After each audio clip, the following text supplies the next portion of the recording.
कवाड़ power project के अंदर मौजूद हूँ। आप हमारे नेटवर्क को देखते हैं कि आए रोज़ हम किसी न किसी मुद्दे पर, ख़ास मुद्दे पर बात करते हैं। जब भी किसी गरीब, किसी मोहताज के साथ कोई अन्याय होता है तो हम उसके पास पहुंचते हैं, उसकी आवाज़ को बुलंद करते हैं, बहरी सरकारों तक पहुंचाते हैं, एडमिनिस्ट्रेशन तक पहुंचाते हैं।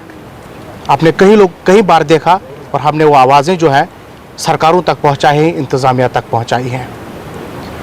पिछले 2 दिन से लगातार हम देख रहे हैं कि कवाड़ का जो पावर प्रोजेक्ट है वहाँ पर मजदूर तबके के लोग चिल्ला रहे हैं, मगर सुनने वाला कोई नहीं है। और आज हम यहाँ पहुँचे हैं, इन मजदूरों के पास पहुँचे हैं, इनकी आवाज़ बनने आए हैं। उम्मीद है कि इंतज़ामिया के लोग, सरकार में बैठे लोग और गवर्नर इंतज़ामिया के लोग इस वीडियो को देखने के बाद इन गरीब और मजदूर तबका के लोगों के साथ ज़रूर इंसाफ करेंगे। ये मेरे आगे और पीछे आप देख रहे हैं, ये सारे के सारे लोग गेंती बिलचा चलाने वाले लोग हैं। ये वो लोग हैं जो सुबह घर से अपनी रोजी रोटी कमाने के लिए निकलते हैं और शाम को इन लोगों के धक्के देकर यहाँ से निकलते हैं और इनके धक्के खाने के बाद घर लौटते हैं।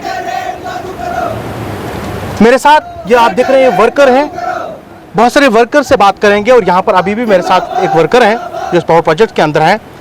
इनसे बातचीत करूँगा, इनसे जानने की कोशिश करूँगा कि आखिरकार आप 2 दिन से लगातार यहाँ धरना प्रदर्शन कर रहे हैं। क्या इंतज़ामिया के लोग यहाँ पहुँचे, आपसे बात हुई और किन मांगों को लेकर आप ये धरना प्रदर्शन कर रहे हैं? सर, सबसे पहले अपना नाम बताएंगे आप, और आज आप 2 दिन से हम लगातार सोशल मीडिया के ऊपर देख रहे हैं कि यहाँ पर आप धरना प्रदर्शन कर रहे हैं। किन मांगों को लेकर धरना प्रदर्शन हो रहा है, डिटेल में बढ़े ताकि आवाज़ जो है वो मरकज़ी सरकार तक पहुँचे, यहाँ की सरकारों तक पहुँचे, गवर्नर इंतज़ामिया तक पहुँचे। क्या बताएंगे? सर, पहले मैं मीडिया आप लोगों का धन्यवाद करता हूँ जी। जिस स्थल पे हम अभी बैठे हैं ये कवाड़ पावर प्रोजेक्ट के नाम से जाना जाता है जी। पटेल कंपनी जो यहाँ पे अपना प्रोजेक्ट बनवा रही है। ठीक। रही बात काम छोड़ो हड़ताल की, जो हम धरने पे बैठे हैं जी, इसमें सर ये है कि सबसे पहले इन्होंने जो सरकार की तरफ से जो स्टेट रेट था वो भी अभी तक लागू नहीं हुआ था। ठीक।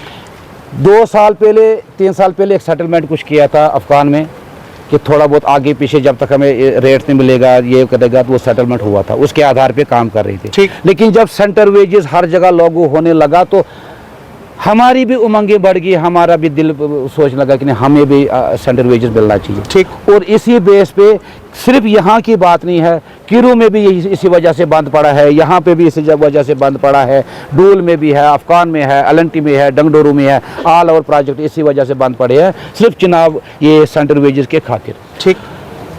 और सुबह जब तहसीलदार साहिबान यहाँ पे आए, जब पुलिस यहाँ पे आई, तो हम खुश हुए कि हो सके हम जैसे गरीबों की आवाज़ इन तक पहुँची, हो सके इस आवाज़ को ये बुलंद करके ऊपर तक पहुँचाएंगे। खास करके जब मजिस्ट्रेट साहिबान, तहसीलदार जब बीच में आए तो खुशियाँ बढ़ गई। लेकिन खुशियों के बदले में उन्होंने वो एक आदेश दिया कि नहीं जी, आप उल्लंघन कर रहे हो, आप इकट्ठा नहीं हो सकते हो, डीसी साहिबान का आर्डर है, ये है। सर, ये कोई पब्लिक प्लेस थोड़ा है सर कि हम उल्लंघन कर रहे हैं, वर्किंग प्लेस है सर। मैस में जाएंगे तो 200 आदमी इकट्ठा खाने जाता है, तब भी तो भीड़ होती है। पंच लगाने जाएंगे तो तब भी तो भीड़ होती है। लेकिन अगर हम फरियाद मांग रहे हैं, हम अपना हक मांग रहे हैं, तो उस समय अगर भीड़ है तो उतनी भीड़ उनको ज़्यादा परेशानी क्यों कर रही है? ठीक। इसलिए कहाँ लाठीचार्ज के वो पुलिस वाले लाठियाँ लेकर आ रहे थे। ये भी हमारा समझदार वर्कर है, ये साइलेंस हो गया, साइड पे हो गया। इस तरह होता, खुद फितना हो जाता, फसादात हो जाता, तो इसलिए जिम्मेवार कौन होता था उस टाइम पे? इसलिए मैं जिम्मेवार इस फितने फसादात की है वो एडमिनिस्ट्रेशन है और ये अपने मैनेजमेंट है। क्यों कि हम लोगों को तहसीलदार ने पहले साइड पे कराया, ब्रिज खाली करा के क्यूरो से एक बस भर के वर्कर लाए। सर, क्या काम है क्यूरो के वर्करों को जब वो वहाँ पे ड्यूटी कर रहे हैं और वहाँ पे भी जब काम बंद है? हाँ ठीक है, ट्रांसफर होकर आएगा तो हमारा भाई है। बंगाल से कोई ट्रांसफर होकर आता है, हम उसकी आलोचना नहीं कर सकते हैं। तो एक क्यूरो से मेरा भाई यहाँ पे आएगा तो हमें क्या दिक्कत है? लेकिन दिक्कत इस बात की रही कि हम लोगों को साइड लाइन करा के और वो बांस डैम में ले गए। एक तरफ से दरिया बह रहा है, दूसरी तरफ से काम पे। जब हमें पता लगा, जब इधर से गए तो वो तो हाहाकार मचना था, वहाँ तबाही होनी थी, सर फूटने थे। इसलिए आइंदा के लिए मैनेजमेंट ऐसा कदम ना उठाए जिससे नर और नुकसान किसी किस्म का भी होगा। जिम्मेवार यहाँ के एडमिनिस्ट्रेशन, जिम्मेवार यहाँ के मैनेजमेंट जो गुंडों को टुकड़ा डाल के अपने नाच पे नचाती है, ऐसा नहीं हम नाच। फुलेल जी, एक अहम सवाल आपसे करूंगा और उसका जवाब मुझे चाहिए। आप 2 दिन से लगातार प्रोटेस्ट पर हैं सर। इंतजामिया की तरफ से कोई आपके पास आया? डिप्टी कमिश्नर किश्तवाड़, जो इस डिप्टी कमिश्नर किश्तवाड़ का एक बहुत बड़ा होता है, उसका एक डिस्ट्रिक्ट है, क्या आपके पास वो पहुंचे बात करने के लिए, या सिर्फ आपको यहाँ कुछ ऑफिसर्स आते हैं और जेब में हाथ रखकर कहता है कि ये आदेश है डीसी साहब के? क्या बताएंगे? कोई आया? नहीं सर, डीसी साहिबान का तो खाली हमने नाम सुना और उसका एक मैसेज सुना जी कि जो भी काम नहीं करेगा उसको तनख्वाह नहीं मिलेगी। मैं डीसी साहब से पूछना चाहता हूं, क्या वो घर से दे रहे हैं क्या? सरकार हमारी है, मजदूर हम भारत के रहने वाले हैं, हमारा हक बनता है सर, हक बनता है जी, हम लेंगे। उसके बदले वो यहाँ पे आते, हमें गरीबों के बीच में वो बोलते मैं यहाँ का डीसी हूँ। क्या तंगदस्ती है आप लोगों को? मैं खड़ा हूँ, आप हड़ताल छोड़ दीजिए। अगर हम उसके बाहर जाते, गुनाहगार हम। जी, डीसी ऑफिस के अंदर में बैठ बैठ के बातें करें, यहाँ से अटैचियाँ उधर जाती हैं, वहाँ से नेट पैकेज इधर आता है, तो धमकियाँ गरीब आवाम को मिलती है। ठीक, धमकियाँ देते रहेंगे। कोई बात। फुलेल जी, एक सवाल और आपसे करूंगा। यूनियन का एक बहुत बड़ा रोल रहता है प्रोजेक्ट्स के अंदर, क्योंकि कई सालों से मैं भी लगातार इस सहाफत में हूँ, और जब भी इस जगहों पर पहुँचते हैं तो वहाँ एक यूनियन का एक बहुत बड़ा रोल प्ले होता है प्रोजेक्ट्स के अंदर। आज में कोई आपके साथ कोई यूनियन का बंदा नहीं देख रहा हूँ, सिर्फ मजदूर तबके के लोग जो आपके आए दाएं बाएं हैं, और आप खुद ही आवाज़ बने हुए हैं। क्या यूनियन के लोग यहाँ पर आपके साथ हैं, या यूनियन का कोई बड़ा रोल प्ले यहाँ पर होता है जो आपका बात करे, एडमिनिस्ट्रेशन तक पहुँचे, आपकी बात वहाँ पहुँचाए? कोई ब्रिज जो बीच का बना होता है जो आपके यूनियन के लोग होते हैं, क्या कोई बात हुई या आप तक कोई बात पहुँचा, या यूनियन का कोई रोल यहाँ पर चल रहा है?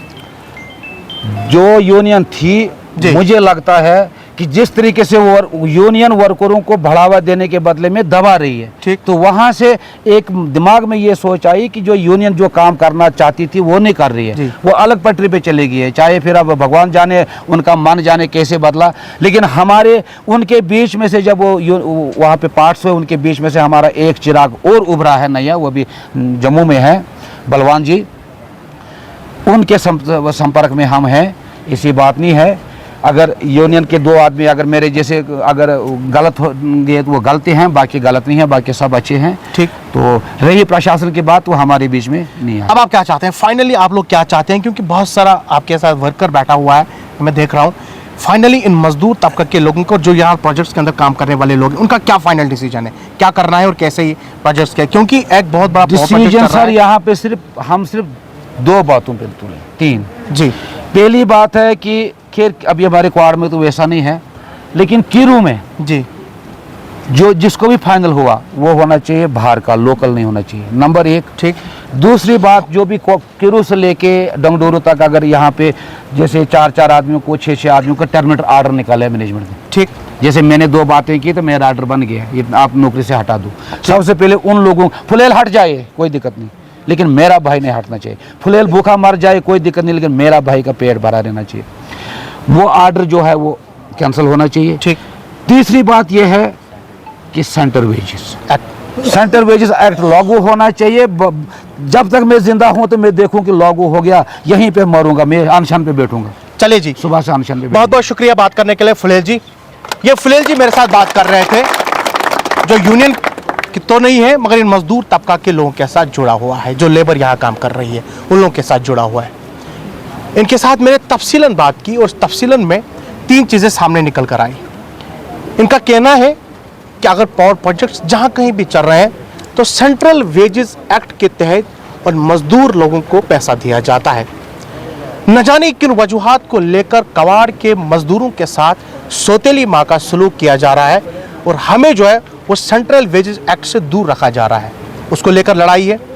दूसरी बात यह है कि जब भी यहाँ पर फाइनल लोगों को करा जाता है, मतलब कुछ लोगों को निकाला जा रहा है, वो यहाँ के लोकल्स को निकाला जा रहा है, और उन लोगों को निकाला जा रहा है जिन्होंने अपनी ज़मीन खोई है, जिन्होंने अपनी जायदाद गंवाई है, उन लोगों को निकाला जा रहा है। इन लोगों का साफ तौर ये कहना है कि जब तक ये पावर प्रोजेक्ट चलता रहेगा तब तक यहाँ पर लोकल जो है वो काम करता रहेगा, और जिसको फाइनल करना है वो यूपी बिहार के लोगों को करें, क्योंकि वो बाहर से आकर यहाँ पैसा कमा रहा है और बाद में यहीं गुंडागर्दी करेगा। ऐसा हम बिल्कुल होने नहीं देंगे। नंबर तीसरा कि जब भी यहाँ मजदूर की कोई आवाज़ बनता है तो उसके खिलाफ जो है एक्शन किया जाता है, उन लोगों को टर्मिनेट किया जाता है। इन लोगों ने कहा कि अगर आपको टर्मिनेट करने हैं तो वो लोग टर्मिनेट करें जो यहाँ दोगलापन कर रहे हैं, जो यहाँ इंतज़ामिया के साथ बैठकर और यहाँ की इंतज़ामिया के साथ दोगलापन कर रहा है, उन लोगों को निकाल दीजिएगा, हम आपके साथ खड़े हैं। इन्होंने कहा कि जो जितने भी पावर प्रोजेक्ट्स यहाँ बढ़ रहे हैं हम उनके साथ बराबर शाना बशाना खड़े हैं, मगर अगर इस तरीके का जो हमने जो 3 पॉइंट्स बोले ये पूरा नहीं होता है तो ये तब तक प्रोटेस्ट जारी रहेगा और आने वाले दिनों के अंदर यहाँ पर भूख हड़ताल भी चलेगी। अगर कुछ यहाँ पर होता है तो उसकी इन्होंने कहा कि यहाँ पर अटैचियाँ भी चलती हैं जिसके बाद हुक्मनामे जारी होते हैं। जब अटैचियाँ एक टेबल से दूसरी टेबल जाते हैं तो तीसरा टेबल वाला जो है वो आर्डर्स जो है वो पेश करता है। अटैची वाले ध्यान रखें कहीं हम उन लोगों को नंगा ना कर दें, बाद में वो भी पछताते रहेंगे कि अटैची हमने कहाँ से लाई और किसको दी थी। फिलहाल आज के लिए इतना ही, हमें दीजिए इजाज़त। अल्लाह हाफिज़।